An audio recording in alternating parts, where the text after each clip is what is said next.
Welcome back, my brothers and sisters. It's your boy, Seth Garu Baxter, coming off of a hoarse throat the last few days, but feeling much better. And I must tell you, we are Megaspar, creating 1 million leaders today for tomorrow. I've been excited about this guest for a minute. He's been a cat that has been making me laugh. And aside from the fact that he's a CEO and an entrepreneur, he has a great sense of humor, and some of his leadership insight is what we're going to be looking forward to exploring today. Not only his leadership experience, but in talking about being an entrepreneur. Boris, I don't want to butcher your name, but Boris of LetYouKnow.com. So Boris, please pronounce your last name, brother. It's Zhukov, but that's okay. You can butcher it. You're not going to hurt my feelings. You're not going to get under my skin just because. In fact, I tell you what, I used to teach in academia. That was eons ago, in fact, before my Let You Know life. And I remember when I start my classes in the beginning of semesters, I typically tell people, like, you can call me B, you can call me whatever you want. You can cuss me, if you want to. As long as you're going to do the hard work, I don't really care. If you're going to do that, okay, you're going to do all the hard work that entails, and you're going to be successful, and you're going to keep cussing me out. You're going to say I'm the worst human being, but you are successful, and because of what I've done, I pushed you to another limit. You're going to actually make me happy. So, you see what I mean? So it actually doesn't really matter. And in fact, that's one of the key lessons, because I know you're going to venture into that territory. You're going to say, like, well, what makes somebody, like, let's say, an entrepreneur? I think one of the attributes is that you got to have a really thick skin, It means that you don't take anything personal, and you always are looking for an angle to make some kind of idea, okay, to be materialized, to be born out of nothing, to benefit everybody. And at the end of the day, you're looking for these wins, you see? That's Boris, hold on. When you say have a thick skin, what does that mean? What is that necessary for? Hold on one second. So if you're going to be a CEO, entrepreneur, you have to have a thick skin. Is it just because name calling? Let's elaborate on that. What does that mean, have a thick skin? Well, let me give you some, I guess, examples. Some people, okay. Because we've heard it all before, but I think it's good to delve into exactly what that means with successful businessmen like yourself. I think some people, like, you're just going to surround yourself, and you're going to be open to a lot of different opinions and a lot of different people. And some of them not going to like you, and they're going to express that. And it's not going to be based on anything specific. Like, for instance, even like, let's say, politicians. If you look at politicians, most of us have no idea what they're like, right?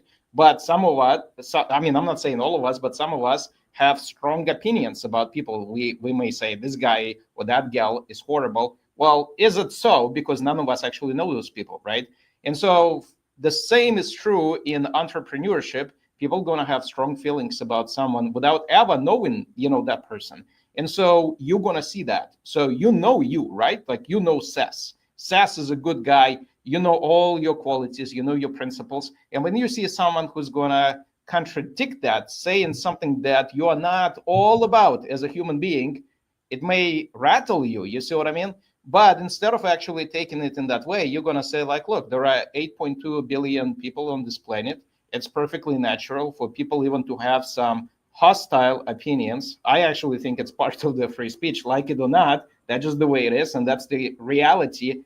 And I think the best way to deal with those situations is recognize, those, like, let's say, unfavorable views, regardless how justified they are, and kind of like try to be constructive and try to win over a lot of people, and maybe if you see someone who is actually, that's why I'm saying, like, a thick skin. If you see something like that, instead of being defensive or instead of dismissing those people, you start actually kind of like at least seeing why they may actually say that. And then it's not that that's your purpose. I mean, you're not trying to, like, let's say, convert people into liking you, but at least you can make them realize that, look, whatever you're doing may actually be beneficial to them as well. And if they see like a fraction of a percent, and that's going to open them up to even more ideas because of you, because they may actually start listening to you to make their lives and everybody else's lives better, well, that's a win. That's a win to you, and that's a win for everybody else. And that's what I'm saying, is that there are so many different opinions, so many, even like I said, some negative, I would say, like, I just said it, like hostile even sometimes. But I think the best way to deal with that is just not really take anything personal, but take it in a way that that's just the way life is, And so our mission is not to really, like I said, convert people, but hold on, Boris. Our being who? Entrepreneurs, no, leaders? no, the entire human race. Because at the end of the day, all of us got common. I would say most of us, like 99%, have a common goal to have a better life, right? So, like, we're here, so tomorrow we are slightly or a lot better off than yesterday, right? I mean, to me, that would be something we can measure. We can say, like, this is beneficial. Just like, let's say, if you look at historically, you go back to pre-capitalism era, like you talked before, like capitalism was born, I believe, somewhere in Holland. Well, now Netherlands, but back then it was like, a state was called Holland, and it was like 1594, I believe. And then, of course, you got in England, I guess UK now, but you got Cromwell and a whole bunch of, all these, I would say, revolutions, that took place. But the point is, that was a start of something that resembled capitalism in a form that we enjoy it today. So anyway, the point I'm trying to say is that before then, what was the life expectancy? Pretty short. I mean, people did not live long, right? Even 100 years ago, our life expectancy was 40 years. Well, now it's a lot more. So that means that we're definitely better off just measuring from a longevity point of view, right? We are better off today than, like, let's say. Boris, can you slow down just a little bit in your speed of how you're explaining, if you don't mind? Yeah, so I'm just looking at something you can measure. So, like, let's say you can measure certain metrics such as longevity, right? So if your life expectancy was 18 years, well, like, let's say a couple of centuries ago, and I don't know, 100 years ago, it was about 40, and now it's like, what, 78 or something like that. That means that we've definitely accomplished something positive, right? And also, it's not just we are kind of like extending people's lives on some sort of life support. They actually enjoy a high quality life as well, right? I mean, people in their 50s, 60s, 70s are kicking major tukas, they are enjoying life big time, right? Well, that's positive as well. So that's my point. If we, as a human race, Boris, did you just say they're kicking major tukas? Yeah, that's what I said. Yeah, I mean, they kind of, it's like I said. I mean, you should treat me, okay, as like some kind of malfunctioning clock. Sometimes I'm gonna get something right, like twice a day, right? Boris, dig it. So, but my point is this, okay. I do not that I believe because of being politically correct or for the sake of positivity, but in reality, that is rooted in or grounded in reality is that all of us in the same boat trying to solve the same problems, right? And that's why I use the word we, as a human race. But it can be applied individually. So. Makes no difference. And also, I don't want to, like, let's say, extol or praise entrepreneurship. I mean, to me, any profession is commendable, and I respect all folks who earn honest living, right? So it doesn't really matter what you do. Like, forgive me. Come here, buddy. See, he disagreed. She, disagree with me. So here we go. I mean, strong opinion. See, that's why you gotta have thick skin. See, we got all kinds of creatures, okay, disagreeing with you, and say, heck no. I mean, this guy, no, not on my watch. Not gonna let the dude slide. And to our audience, I apologize as well. I had some packages coming. I had some new sound equipment because MakerSpar is going through this huge upscale. So I had a couple of things. So somebody delivered something. So forgive me, sir. No. You don't need to. I mean, you don't need to apologize. As far as I'm concerned, this is great, and that's just life, So it kind of makes it even better, I would say. But anyhow, that's what I meant when I said we. And as far as like, let's say, thick skin, this is just a way for all of us to deal with problems and deal with other people's opinions, and which are, all of it is valuable. In fact, even if you really reflect on that subject, even some, negative views. Now, I'm not talking about, the views that are calling for violence. I'm just saying like negative views from your perspective, right? It's just part of life, and maybe that's the way it should be, because it should not be like my opinion and the way I perceive, okay, positive realm of the Hold discussion. on, buddy. For those who don't know, as I mentioned, I'm in a different location from my studio today, and I had to bring my dog. So forgive me. Boris, forgive me as well. Well, like I said, you don't need to apologize to me. As far as I'm concerned, it's all good. I personally think it's pretty even, I guess, lifelike, to have all these different interactions, So that's all good, Actually, it's kind of funny. Questions. It kind of brings me like something, okay, that I wasn't even thinking about this until you mentioned. I remember I was making some cold calling, and some people would be surprised, but you say, oh, cold calling. But I call all of our customers, to get their feedback, etc. So we are located right here in the middle, in downtown, like at the center of Seattle, okay, like downtown. And you're talking about it's really busy outside, okay. And so I was making those cold calls, not exactly cold calls, I guess, because they are actual our customers, right? Because I'm trying to get the feedback. And the ambulance, was like passing on the street, and it was like, "Wurr." And that person, was thinking that I'm kind of like in the middle of some kind of war zone, like something was actually happening, because you can hear it, because it's so loud. And that is exactly what city life is, So it's kind of interesting, So a little bit different, the distraction was more like I guess human made, the sirens, but it's I guess there is some similarity, So in terms of what I was going through, part of it is also, Kat, I'm in a new location today. I've been traveling a lot and working extra. We have these incredible interviews coming up. So I like you said, so it was a little bit of a challenge to hear that live time, but everyone knows we're live. So I appreciate your patience and your endurance with that. Now I'm very curious. Tell us about your company. Its origins and how we got started. Yeah, that's a great question. So I myself, I came from a math background, so I over time accumulated a lot of transactional data, and it happened to be in the automotive sector. And then as I was learning new methods in the mathematical and statistical methods, of how to possibly create matching models, it kind of started to come together, and I did create, innovated and derived new matching models that did not exist before. And then it hit me, not only we can open this marketplace for new cars.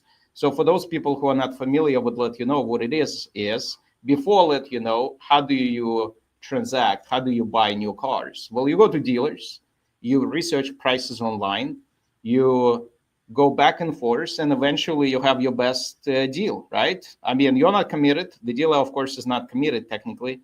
And so, but that's just the way the process works. And once you have your best offer, that's it. The train stops at that station. There is no further to go, right?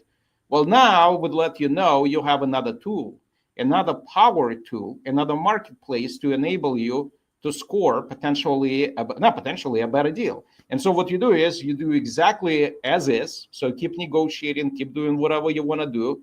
But at some point when you have your best offer and you are still not committed, you can go and LetYouKnow, input your zip code, pick your search radius. That's where your dealer or the car will be located. Build exactly the same brand new car that you are negotiating for with those dealers or researching online, right? And then bid. So you name your own price with an instant result. So if somebody gives me 28,000 as my best offer on a particular brand new car, I go and LetYouKnow, bid 27 or 27.5. If it goes through, that's it. It's 27 or 27.5. It's locked in. If it's accepted, and like I said, it's an instant result, and that's where you have those mathematical models, right, that match you with those dealers. And that's it. I mean, your deal is revealed, transaction is in the books. I mean, you go ahead, pick up that car. You just got yourself your own price, right? And saved yourself the difference, even relative to your best offer, right? Which is incredible. Now the dealer simultaneously just got you as a customer by doing absolutely nothing. They kept selling every single piece of their inventory at those sticker prices with negotiating people like you who are going to use the information against them, right? They know that. Why would they reveal their true rock bottom price on every single unit that they have? Because they know you're going to turn around, use that information against them with another dealer, right? Keep negotiating, spiraling the price. So over here, whatever they said, nobody can see. And they just got you as an incremental customer by doing absolutely nothing. That's it. The car is moved. They kept selling as many units as they like, got incremental sales via LetYouKnow, which you and I had a discussion previously where I told you that what we've effectively done, we've created a super highway of these transactions because you did it in seconds. In fact, somebody did a Google review for LetYouKnow, and there are over 170 people, 5 stars, by the way, not exaggerating, you can look it up. And so some people posting pictures, of the cars that they got. Anyway, somebody said that they did the whole A to Z, journey, right? Picking the car, boom, bidding, result within 60 seconds, right? Pretty cool, But the key is now you have the extra power to name your own price. So to me, no matter what somebody gives me, I'm just going to go and LetYouKnow and bid less. Now, we are now taking it a notch further because all these mathematical matching models, right? And this is not just us comparing your bid, and there are a lot of different buyers over here, and there are a lot of different sellers, right? We're sweeping the whole market because you might think there is a particular hidden seller behind your bid. Well, there's a whole bunch, right? A whole bunch of dealers or a whole bunch of sellers who may have that brand new item or new car in this instance, okay? So we are sweeping all of that, and there is a matching method that ranks buyers and sellers, right? And that's how we derive the top pair. But anyway, to cut the long story short, these mathematical matching models, patented in the US as well as internationally, but the multiple patents. But the key is it can be applied across all industries. And so instead of being constrained or restricted to a particular niche, such as a new car market, there is absolutely no reason for us to remain restricted to new cars. And so in about 9 months, we're going to open doors to every single thing. You wanna enjoy that Indian cuisine? Hold on, bro. So open doors to every new thing. What does that mean for people who are trying to purchase their car? What does that mean? Well, as far as the car is concerned, you will be able to do it as is. Go ahead, negotiate, go and LetYouKnow, name your own price, instant result. You got it. Congratulations, you saved the money. Nothing is added on top of your bid. So outside of government fees like taxes, and DMV fees like titling or tax, that kind of stuff. But if you bid 27 in that example that I've just given you a couple minutes ago, if your offer is 28, you bid 27. That's it. It's 27. Not going to be 27 plus LetYouKnow fees or whatever. It's just 27. Done. It's locked in. You saved yourself 1,000.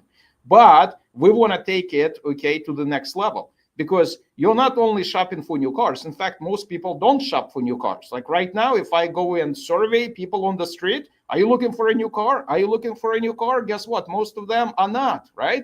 And so, but they're looking for restaurants, right? Because some people like to eat. Well, most of us do, right? Some like carry out, some like to dine in. So guess what? You will be able to bid, name your own price on gift cards.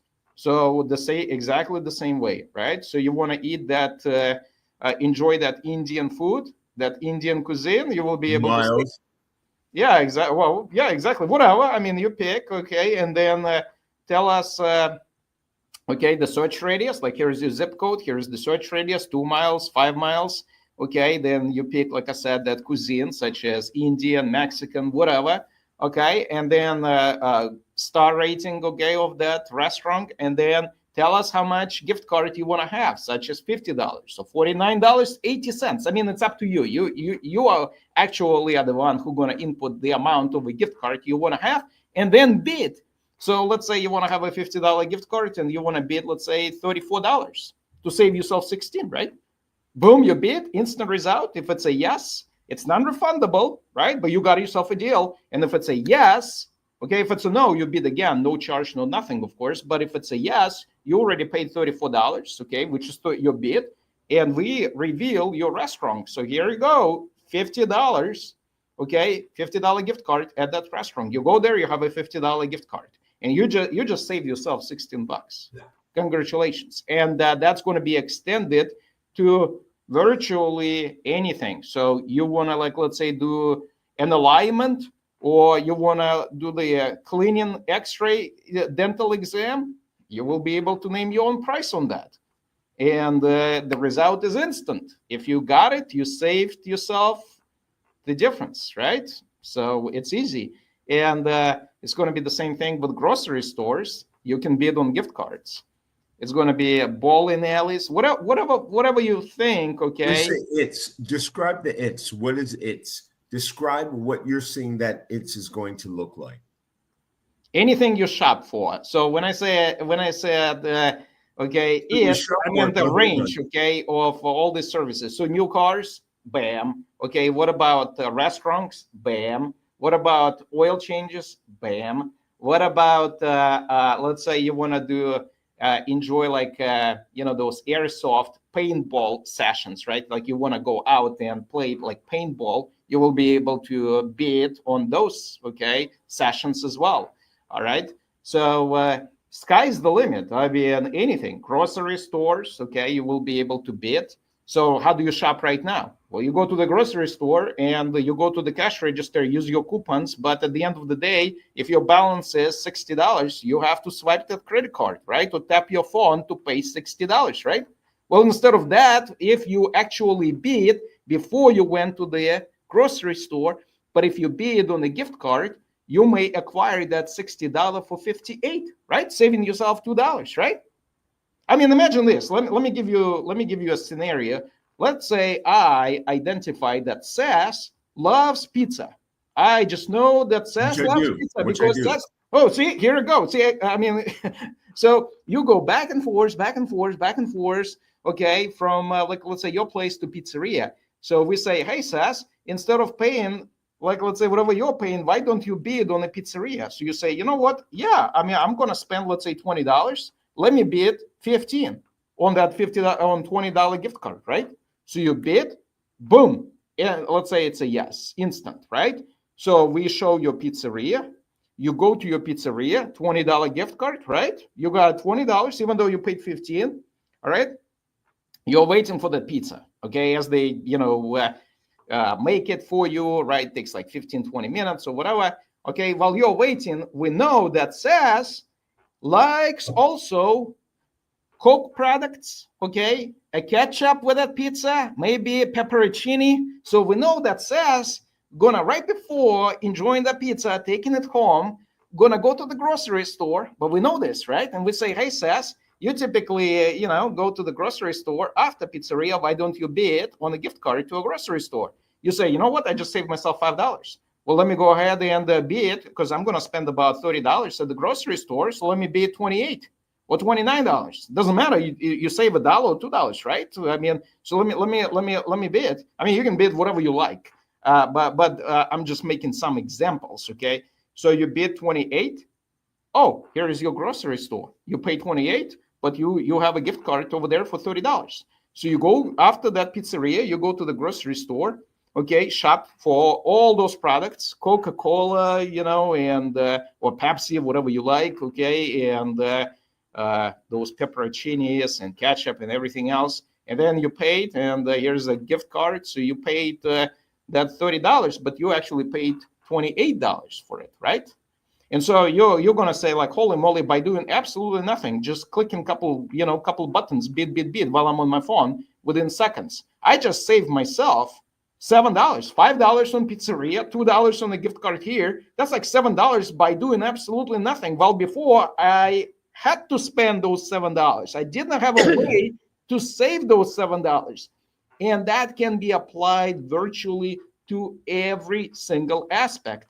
You see? Now, for businesses, they're getting a flow of customers, committed customers, right? They're getting committed customers. They actually got the money for you before you even showed up at that pizzeria, before you showed up at that grocery store.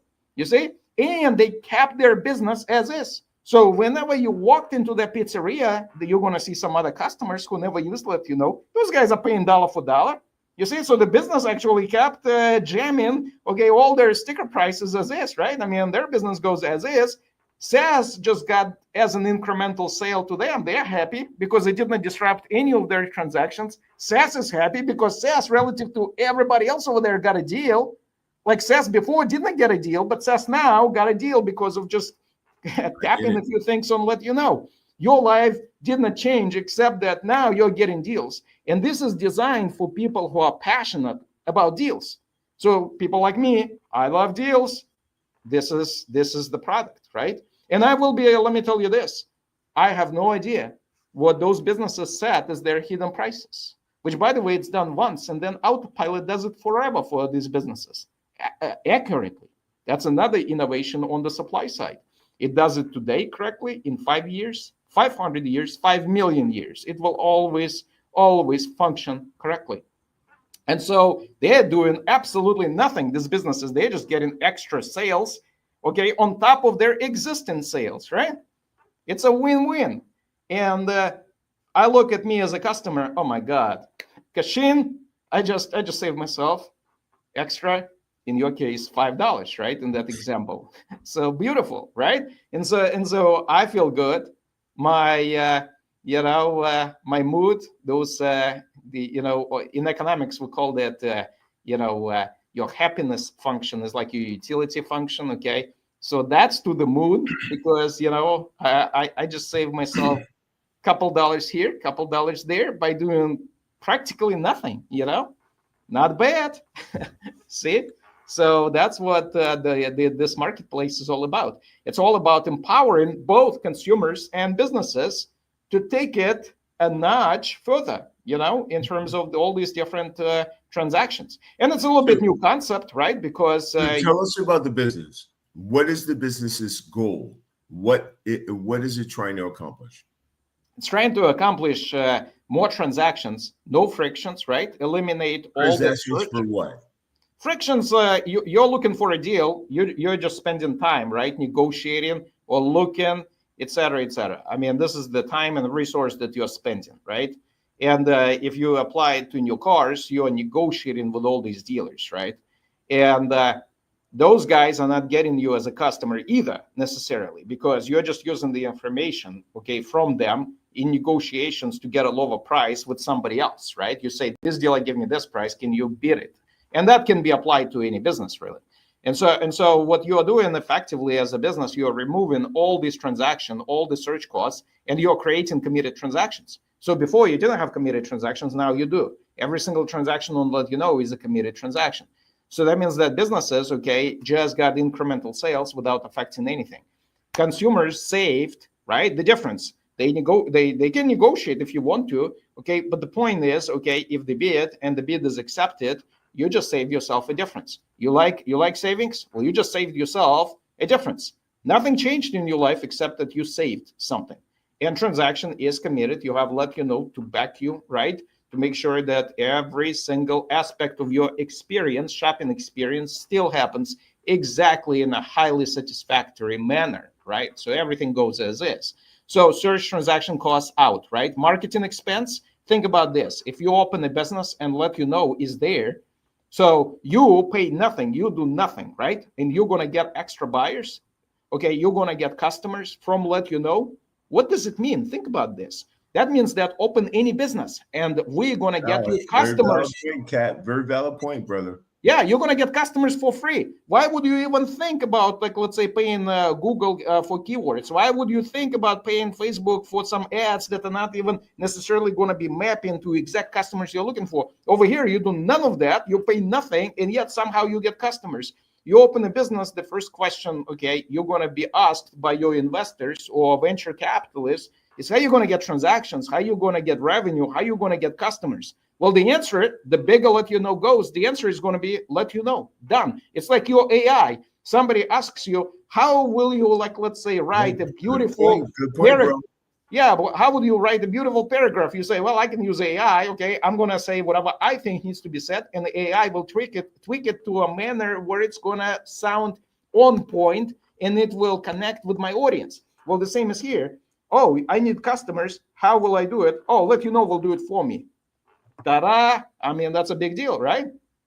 So that means your marketing expense out. Second, because we're opening doors to every single thing. Let me give you another example. Well, two examples. Nonprofit organizations will be on LetYouKnow. So that means that people will be able to get sponsored for certain classes. You want to take a basketball class, or you want to take entrepreneurial class that costs money, but let's say your kid is talented, but highly motivated, talented, but has no means to afford those classes. Well, there are nonprofit organizations looking to sponsor these people. It can be facilitated via LetYouKnow. You just go type in, let's say, nonprofit or charity. In 9 months, you will be able to do that, to a free scholarship, fellowship, whatever. And bam, we show you nonprofit organizations that will sponsor you. Now, nonprofit organizations, they right now run a huge cost, right? Cloud expense, CRM, task management expense, all the tech expenses, website expenses, all of that. That could be hundreds of thousands of dollars easily. Okay, well, all of that is going to be done for free. So now we are taking care of all of that for free. So that means that we are just enabling, okay, these nonprofit organizations to, okay, put $1 donated into that organization for the mission of this organization. No overhead expense. So now, oh my God, LetYouKnow just eliminated even tech expenses and all kinds of different overhead expenses to these nonprofit businesses. Now let's take dealers. Not only these guys are getting customers via LetYouKnow, as we open doors to every single thing, we're going to let people to sell their cars to dealers for free. Dealers can bid and acquire customers, trades from, not customers, acquire trades from customers, right, for free. So that means that, and also dealers can be trading among themselves for those used units. There is a used, let's say, car that they cannot move in their market, but they want to sell it to another dealer. Right now, you go in auctions, online auctions or physical auctions, it costs you money, a lot of money. Well, all of this will be done for free. So now businesses, okay, such as dealers, not only they will have zero customer acquisition cost, right? Second, they will also have a zero inventory acquisition cost. Unbelievable. So we are eliminating cost across the board, right? So pretty good. Seth, I think you're muted. Apologies. Forgive me. Yes, can you hear me okay? Yes. So, and LetYouKnow, your goal is to be able to do what? To facilitate transactions. Because we heard that. I did hear your full description. I'm sorry. But in letting the customer know, break that down. Savings. Do you care about savings? That's yes. it. So now you have another tool how to actually score deals. Right now, you look at restaurants, you are hungry, right? Let's say you go from LA to Mount Shasta. So you drive on I-5, you get hungry, right? You want to stop, but you want to stop at the restaurant, but you want to save some money. What do? You kind of get on your phone, try to see whether there are any deals available, right? Like let's say, and there are no, let's say, deals. That's it. You're just going to go to a restaurant, pay dollar for dollar. They tell you, here's your bill, $50 plus tax plus tip. That's it. That's what you're going to pay. But if you care about savings, you're going to say, you know what, instead of doing all that, I'm going to go and LetYouKnow, and I'm going to reserve my restaurant, my gift card to the restaurant right now. I'm going to bid, let's say $45 on the $50 gift card. You got it. You just saved yourself $5. Good for you, right? I mean, by doing absolutely nothing. You care about savings, you got it. Okay. So it's all about saving people money. So that means now you have more money to do more. And it's not savings at the expense of quality. You're getting your restaurant exactly the same as you like, right? So if it's a Mexican, it's going to be, if it's a 3-star or 4-star or whatever, that's going to be exactly like that. So, and if it's a new car, right? It's going to be exactly a brand new car. Okay. You just saved yourself some money on that. So if your offer, like I said, is the best one is 28 and you bid 27, you save yourself $1,000. I mean, it's exactly the same brand new car, right? Not like a used car with a bunch of problems. It's not like you are getting a low price on a lemon, right? You're actually getting a deal on a brand new product. And that's why this works with services and brand new products, you see? So savings, savings, savings. On the other side, transactions, transactions, transactions, committed transactions. Ta-da. Says microphone. Sorry. Don't worry. I really apologize about that. We've had a couple of blackouts the last few days, so forgive me. So in some of the, can you hear me okay, Kat? Yes. Okay. So in some of the hills you had to climb, what was the first most significant that sticks out in your head? I'm going to be an entrepreneur, but I have to get past this. What was get past this? Unfortunately, there is no such thing as a single obstacle that you're going to be dealing with. It's a 360 view. Okay. Well, hold on. But I'm gonna get to your question because it's an excellent question. Excellent question. So it's unfortunately you will be dealing with a panoramic view. Actually, it's not even panoramic. It's like I said, it's a 360-degree view from problems coming from all directions. One of them, let me give you examples. You will have to solve your funding problem. You will have to find people who are going to invest in your business, right? Who are going to become your shareholders, right? So that's one, where you actually get to meet these people, right? So that's problem number one. Problem number two, you have to assemble a team. It's much easier said than done because a lot of people, they are under the impression you just throw money and somehow you can hire a lot of talent and you solve it. It doesn't work. Isn't that the craziest? That's just so crazy to me. Yeah, but that's a perception, and that's a perception. We get it, but it's just when you really think about it and you break it down, it is analytically silly. Yes, and a lot of people think about this. A lot of people can get enthusiastic about your business initially, but you will have to grind years, maybe a decade, right, before you're going to see any sunlight at the end of the tunnel. And it's not like you see it, like it's happening. It's not like you see this percentage progress bar in front of you from 0 to 100, and 100 is coming. Over here, you have no idea whether it's coming. It's uncertain, right?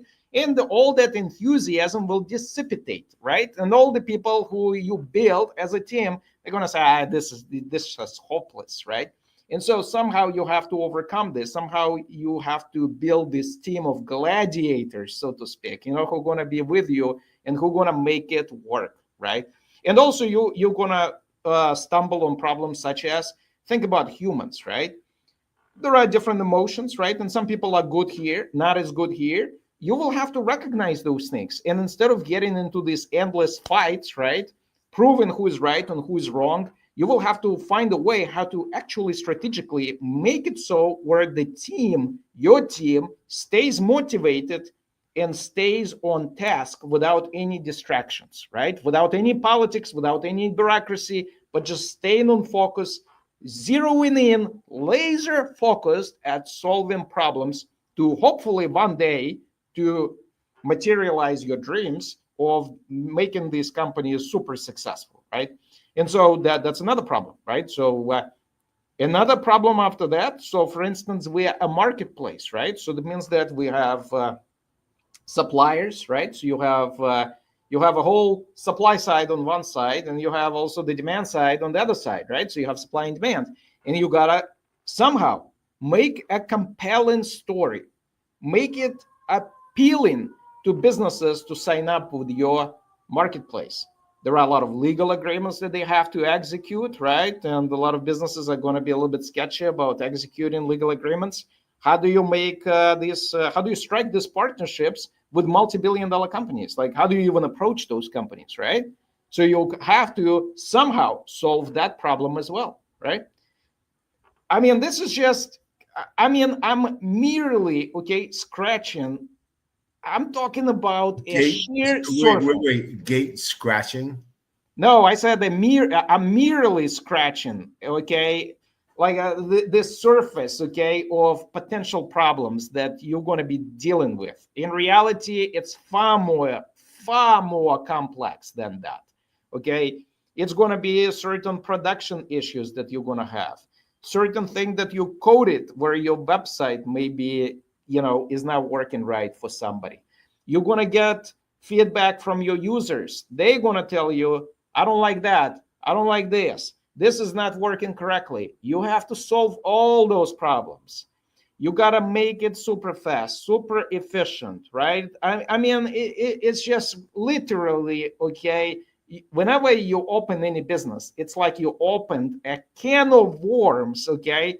And all these problems that are kind of like that you may not even realize are there, all of a sudden going to manifest themselves in full bloom, and you will have to solve all these problems, right? In fact, let me give you another one, okay? Let me give you another one. That was years ago, okay? I talked to a guy. I'm not sure I'm seeing this. Oh boy. This has not been my cachet. It's not been my cachet. I've been looking forward to getting older. I don't want to look forward to the things that get older acquainted. Yeah, so check it out. Another example of problems. All good. Yeah, so this guy opened the company, and unfortunately, unbeknown to him, okay, he was not even really encroaching into somebody's intellectual property, but a potential competitor, okay, saw him, right? And that's a bigger company. They have a lot more resources than that guy had. And they said that he stepped onto their intellectual property, and there was an immediate cease and desist, order. So boom, the company is out. So I can give you like, and to solve those problems, you have to make sure that you have your intellectual property completely ironed out, okay? Such as get patents. Getting a patent is not an easy, task. I can tell you, it's a challenge. You have to invent something that doesn't exist. You have to prove that it's actually, okay, consistent with the subject matter. That means that it has the application, okay? And you have to go through the filing process, get it approved in the US with the USPTO, and it's not easy. It takes years. In fact, I believe it took Google from 97 to maybe I think it took them 4 years, to get it approved. Their bid rank. Or whatever, not bid rank, whatever they call page rank, yeah. And they did it through Stanford, So Stanford definitely, has a lot of resources.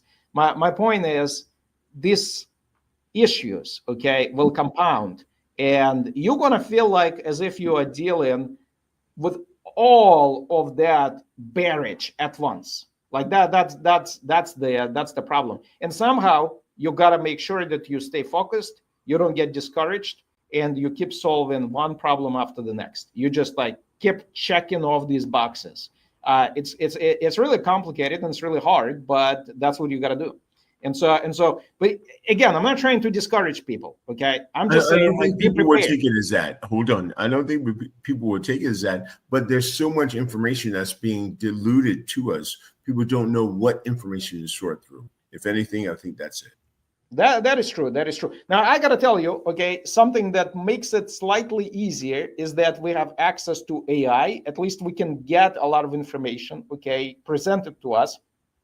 Some of it. Okay, of course, AI is not going to give you 100% accurate information. You still have to do your homework. So don't just rely on the results of the sophisticated lookup method. You have to do your own homework, right?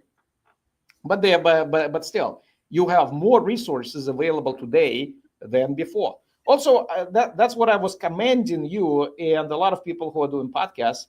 I think that's another great resource, is because well, let's take us back 20 years, so 30 years, so 40 years, right, into the past. Let's take us back.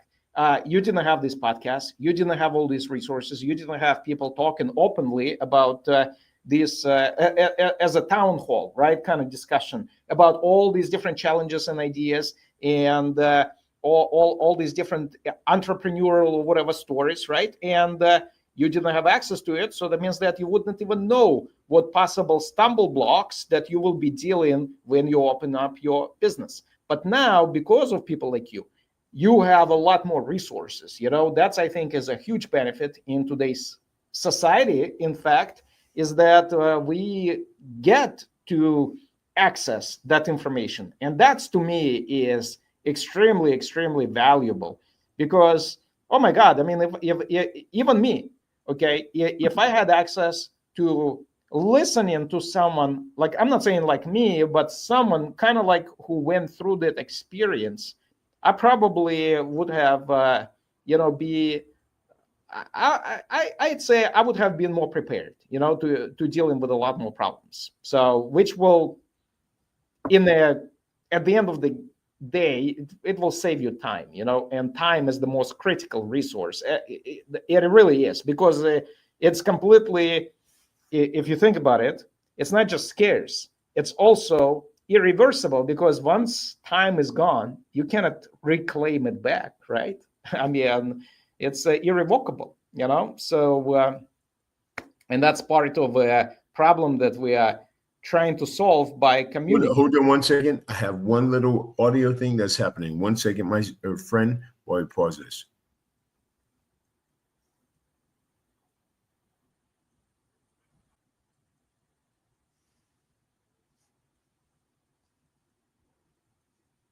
Says, I think microphone. Yeah. Okay, so I was looking at my Wi-Fi because, again, and telling the audience and telling you, I'm not in my normal place, so I have to make sure my systems are set up correctly. Sure. Sounds good. So, again, I'm not sure whether I completely answered your question in terms of the For the most part. But yeah, but let me tell you this: until you try, you never can be 100% prepared for what's going to come your way. It's just impossible. But you got to try. You got to, you got to get those bumps and bruises. But I think if somebody is passionate about building, right, something that did not exist, I think it's the way to go. It really is. It's a life of hard work perpetually. But if you love building, that it's your jam, well, that's it. You got to commit, so that's how it works. A CEO has a bunch of different challenges. I've often tried to craft the question of a CEO and what's their best piece of advice. With you, I'd like to craft it differently. As an official money-making CEO, what do you think it took for you to get there? I think you have this ability, okay, to somehow persevere and just not give up. Okay, I think that's one of the most critical aspects, okay, of building, scaling, and flourishing, okay, your baby company, so to speak, okay, making it into this dream that you envisioned, when you started the process. I think the key is that you just have to be able to persevere. It takes a lot of I don't even know, maybe like infinite, okay, patience, infinite determination on your part, grit, okay, and it's just all about perseverance. If you're not going to get discouraged and you're going to keep plugging away no matter what, no matter how hard it gets, then that's it. Actually, there is something that's kind of, I noticed that there is a parallel, not with every single, company's executive suite, but I've seen like some kind of parallels, like you look at Facebook, Zuckerberg, right? And I've noticed that a lot of these people, they love certain activities like running, okay? Like I'm a runner myself, okay? And I've seen a lot of runners, cyclists, okay? And other kind of like where you have this endurance, right? Like endurance embedded into that sport, And when you run, let's say you run a marathon, okay? And we're talking about like high pace, right? Something that's going to be, I don't know, in sixes, or I'm not talking about even elite, like Kipchoge or whatever, coming from gold medal in marathons. I'm talking about like people who are elite, like they are doing in five, their paces in fives or sixes. And you go through that distance, okay? You go through that distance, 26.2 miles or whatever. It doesn't have to be a marathon. The point is, it's a very unpleasant experience as you do it, okay? It hurts a lot, maybe mentally, okay? Maybe physically, maybe both, okay? So it's almost like I noticed that these people, it's not like that they enjoy the suffering, but they enjoy overcoming the suffering. That's the key. You see, they somehow, okay, condition themselves to persevere. It's painful, it's unpleasant, but you get a kick out of somehow, you see what I mean, pushing you to the limit and getting it done. I feel like that's one of those key, at least that's a common denominator that I've noticed with a lot of these executives, and I think it's especially in today's world, it becomes more apparent. Because previously, I don't think it was as sophisticated. I'm talking about, like, let's say, building companies as it is today. There are just so many variables, so many different components. There are a lot of resources, but a lot of challenges. And the that perseverance and that kind of ability to get through this pain, I somehow overcome it. I think it's one of the key things that I at least noticed as a common character trait, among all of these executives.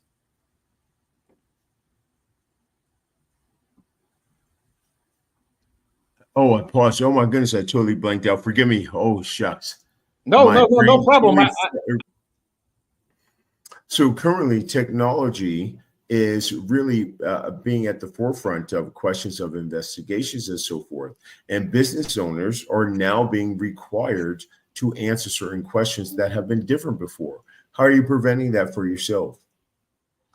Well, you gotta understand that in reality, you are not living parallel lives, right? So whatever was there before wasn't my reality, so I was never really dealing with those questions. So as far as questions that are now entailed in this new environment of technological improvements, that's my reality, and I'm actually prepared to deal with those questions because I'm dealing with these questions on a daily basis, right?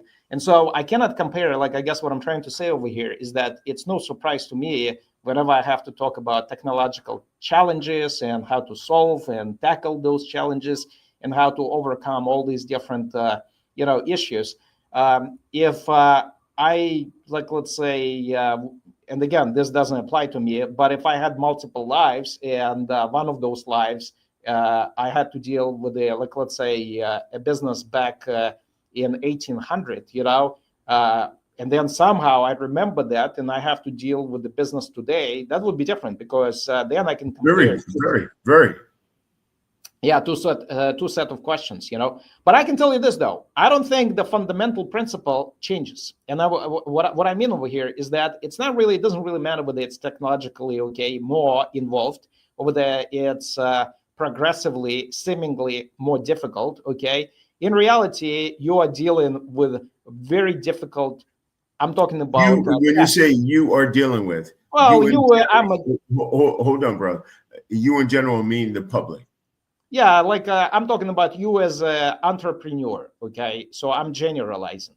So let's say you take someone like Henry Ford. A lot of people thought, oh, Henry Ford, okay, he developed this manufacturing process where he can mass produce vehicles, right? And his success story was like this. Well, that's not true. It took him almost 20 years of him being on the very edge, okay, or on the very brink of bankruptcies. I mean, it took a lot of perseverance for this guy to actually make his vision and his dreams into a fully materialized success story, okay? It took that perseverance, right? Now, let's fast forward to, let's say, 2003, 2004, 2005, 2006, 2007. You got Tesla. I mean, I'm just giving you some examples from automotive industry. Got you. Tesla, a lot of people think it's a brand new company that just came out of nowhere. Oh, no. Tesla, okay, has been in business over 20 years. Over 20 years. Soon it's going to be 25. Okay. And the reason it took so long, again, is that because these guys like Elon Musk and other people, JB, who was one of their CTOs, okay, they had to persevere through, I'm talking about this enormous, okay, mountain of challenges, okay. It's the principle is still the same. It doesn't matter. You have to persevere. The framework the framework changes, but the fundamental principle of you pulling off, okay, this, I'm talking about this almost like endless drive to solve problems and somehow, again, be resilient and persevere over all these challenges, that remains intact. What does persevere mean for you? What does that mean for you? That means that no matter what, okay, no matter how painful, no matter how bad, no matter how many, I'm talking about like complete, like you're going to hit a wall. Like you think there are no solutions. You're going to hit a wall, there are no solutions, and yet somehow you have to solve solutions. So if at that point, when you hit the wall, when you see there are absolutely no solutions, no way how you can actually come up with something that can be solved, most people give up right there. Okay, if you persevere, you're going to find a way how to solve something that you think is unsolvable. That's perseverance. And that's pain, right? Because you're going to be like in this state of distress. I mean, put yourself in a position where you're dealing with something where your whole dream, okay, of making something successful hinges on your ability to solve something that you don't even see any possible way of solving the problem. Like, that's it. You think that's it. That's the end. That's the end. And you reach the end. Well, the people, the group of people who are going to somehow create something are the people who are going to find a way how to solve those problems where it seems like there are absolutely no solutions. I mean, it's really. What does that look like? Elaborate.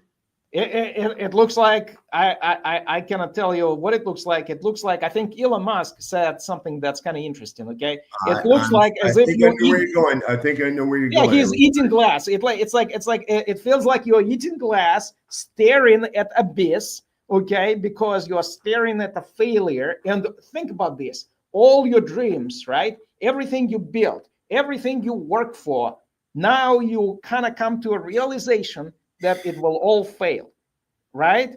And somehow, right at that point, you're at the brink. You are pretty much, I mean, like not even an inch away from failing. Somehow, you pull together, you almost like transport yourself into where you have fresh mind, that enthusiasm that you used to have when you started the business, and you open your mind to new ideas that somehow did not exist when you were staring at that abyss eating glass. That's what it feels like. Okay, and then you're going to realize, hold on a second. So you experienced that yourself? You experience that endless many times, not just once, not twice, not 3 times, not 4 times, not 5 times. I mean, really, literally endless. Okay.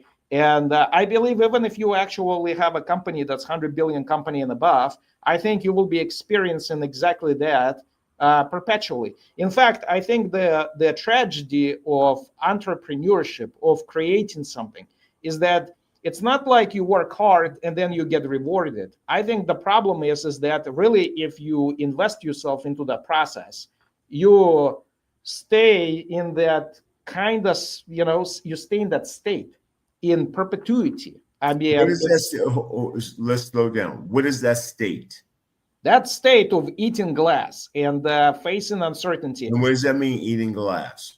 That means it's highly unpleasant, highly painful. It's a state of you experiencing enormous amount of pain. It stays with you. Now, I got to tell you, it looks pretty grim, right? It looks pretty bleak. But there are some interesting things that are happening, because when you solve problems, people who love building things, okay, people who love building things, whenever they solve problems, they feel this rush, almost like, some kind of sugar high, if you will, when you solve it, your mind, I have no idea. It feels like unbelievable. Like you just invented when you something. say you have no idea, I'm finding that foreign, because I do have a great deal of understanding. I really get that. Yeah, I don't mean like you, like, but I mean, it's almost like I'm talking to in myself. General, like, we were talking exactly. in general. Like, okay.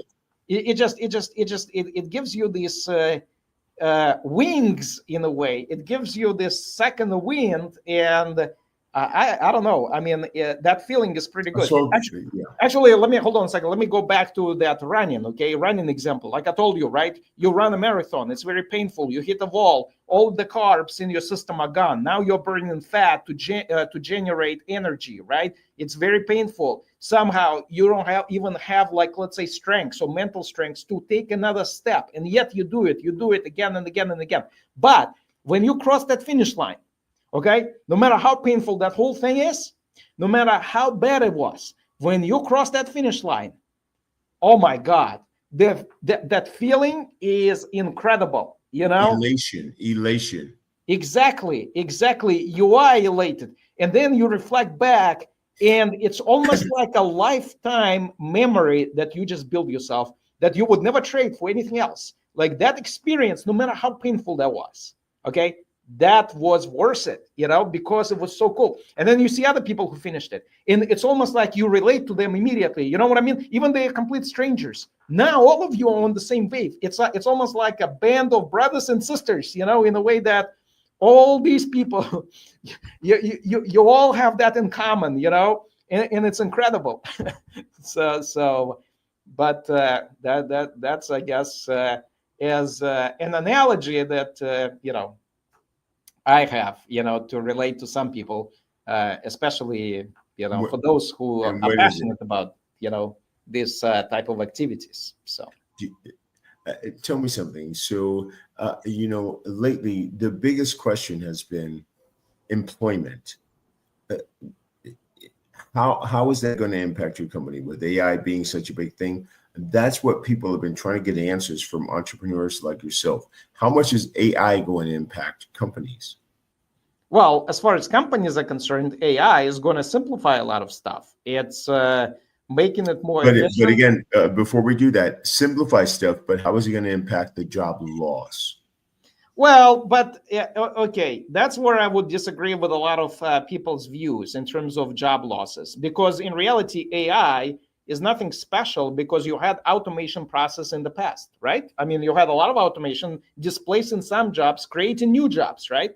So AI is creating this environment, okay? This environment where new ideas and where new jobs are going to be born. Maybe within a single company, the number of jobs going to decline, but the number of companies that will be there will be even more than before. In fact, let me tell you this. I don't know whether people realize this, but in economics, okay, and that's a really good question. That's why I want to get into science. Like I want to get, at the end of the day, I want to tie it with science. And so if in economics, okay, if somehow AI, okay, and let's treat technology, okay, as a form of capital, okay, so, and the capital is something that's used in production. In economics, it's called factor of production. Okay, just like labor, it's a factor of production. Okay, whatever you use to produce goods and services. Okay, so whatever you use. So now think about this.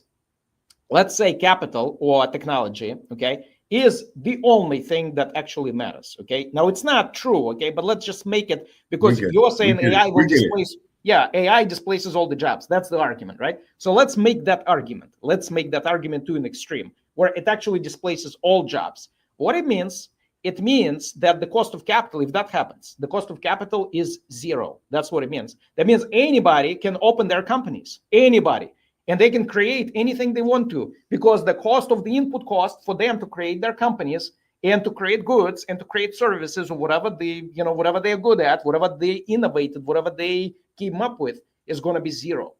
So that means that anybody can become entrepreneur. Now, the difference is going to be somebody is going to be bigger, more successful because they have even more brilliant ideas versus less successful. But everybody, what it means, if AI displaces all jobs, it means everybody are entrepreneurs deriving income. I'm familiar. Yep. Yeah. So that means AI or technology is actually doing your job for you, making you income without you doing anything. See what I mean? So even if that happens, what's in reality going to happen? It's not like the job market, okay, all of a sudden will collapse and all of us are unemployed and no income, etc. It's more like it will transform all of us into entrepreneurs. Some are going to be still more successful because some people are just more talented, in certain things, right? And like entrepreneurship, there are people who are more talented.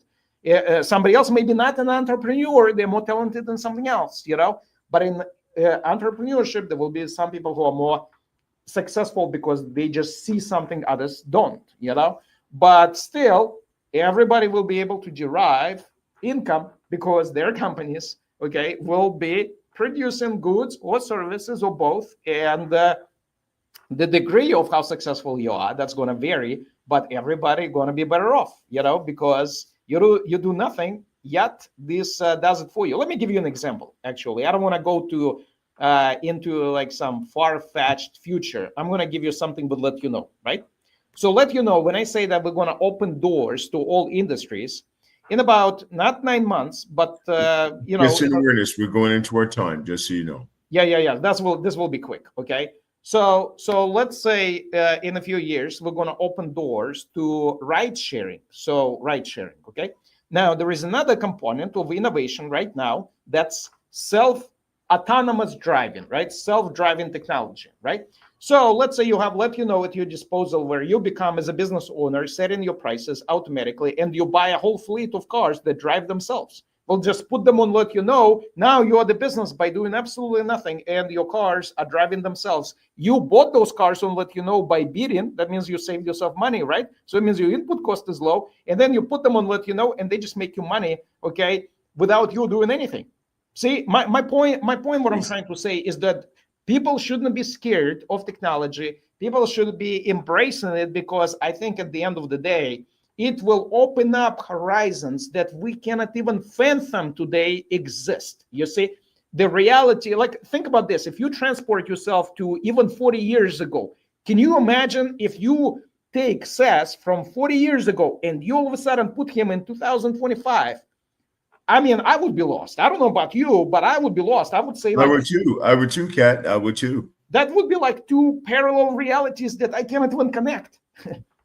And so all these opportunities that we have today relative to the past, oh my God, I mean, that's like night and day, you know what I mean? And so what's going to happen is, what I'm trying to say is, what's going to happen in the future, I believe it's actually, the future is so bright. It's just we have not realized the potential of what we can do and what's coming. Agree. Yes, I agree. I think we've been so trapped. I think, to me, what I've seen happening is there is this large awakening that's happening, but I think people have been so permissive that now's the time, though. Absolutely. And like I said, I mean, the future is bright. And also what I like in terms of today's world relative to the past, in the past, like I'm talking about centuries ago, et cetera, it was more like, it was based on which family you were born, okay, into, not your talent, okay? And that's why, exactly, and that's why progress was very slow, right? Because it doesn't mean that you're really talented. You're just born into a family, and most of us were not. So we were poor, dirt poor, all like my family back then, nothing, right? And so, but now it's all about your talent. It doesn't matter. It makes no difference what kind of family you're born into. That doesn't matter now. It's your talent. It means that individualism itself becomes the core principle of today's world, where if you work hard, you're going to get it. That's the key, and that's beautiful. To me, that's what I love about today's world. It's not actually contingent on your family or anything else. It's really about you. That's it. I mean, and that's beautiful. I agree.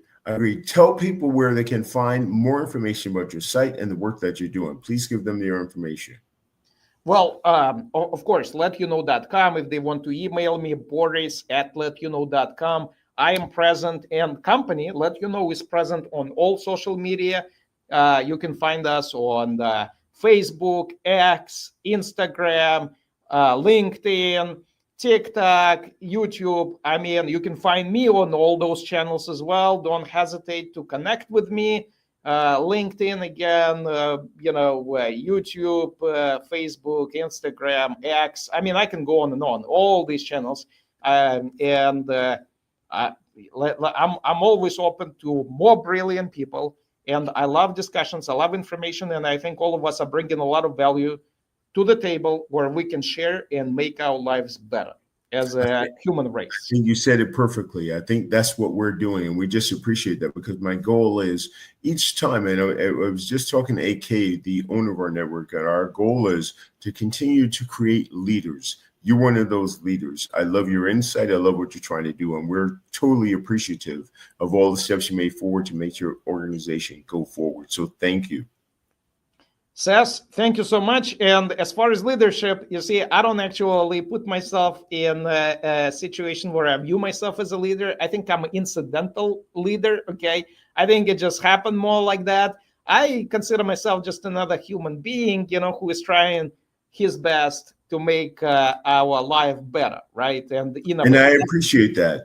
But leaders are not always at the forefront saying, I'm a leader following me. Sometimes it's just the example.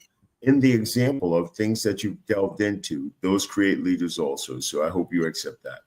That is very true. That is very true. And if somebody gonna find my story or what I've said inspiring, or it's gonna help them to build some of that, okay, some of those ideas even that they had on the back of their mind, and somehow they're gonna find a way now to materialize those ideas, I mean, that will definitely make my day, so yeah, absolutely. They will. Boris, we are so excited to have you with us today. Thank you so much for coming on to Seth Garu-Baxter with Maker's Bar, creating millions of leaders today for tomorrow. You are one of those leaders, and we truly appreciate the work that you do on that forefront. I hope people check out your site, and we'll be able to put those in the link after this interview. Sounds great. Thank you so much for having me here. I love the discussion. The energy was unmatched, and keep doing what you're doing. This is exactly what we need.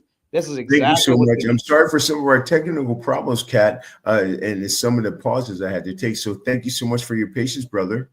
No problem whatsoever. You know me, as far as I'm concerned, I think all of that is part of life, and that just authenticity, you see, is the key. So here we go. And you're funny as crap. So some of our audience might not know, Boris has a sense of humor that is one of those kind of cats that sneaks up on you, and he can drop them really quick, and you just have to laugh. So we're extremely pleased to have him with us today. And just so you guys don't know, before I promoted this and been able to say too much about it, Boris already had me laughing a great deal. So Boris, thank you so much for your humor, because I think that's the other thing that I think in these days is particularly important, to have some humor, sensibility about the amount of things that are happening simultaneously. So thank you for the love to be able to put some humor forward as well.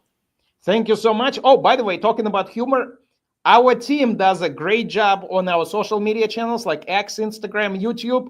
Lots of funny content over there, okay? So even if you don't care about deals, you're not passionate about that, give us a follow just to laugh and, enjoy the content. I think, like you said, at the end of the day, we want to make this world better, funnier, right, and more positive. And all that content goes a long way, so really absolutely does. Thank you. Absolutely. Thank you so much, Boris. So please say the name of the organization again. LetYouKnow.com.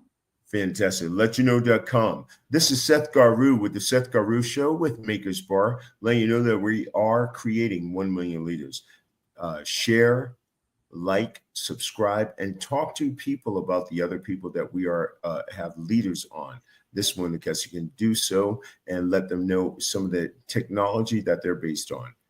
We look forward to seeing you next time. Maker's Bar, this is the creation of the revolution that we want, the revolution of love, called a Lovolution. Boris, talk to you next time. I'm sure we're going to be talking and keeping in contact. Absolutely, brother. Thank you so much. Have a super productive day, like I always say. Thank you, brother. We're looking forward to it. Thank you.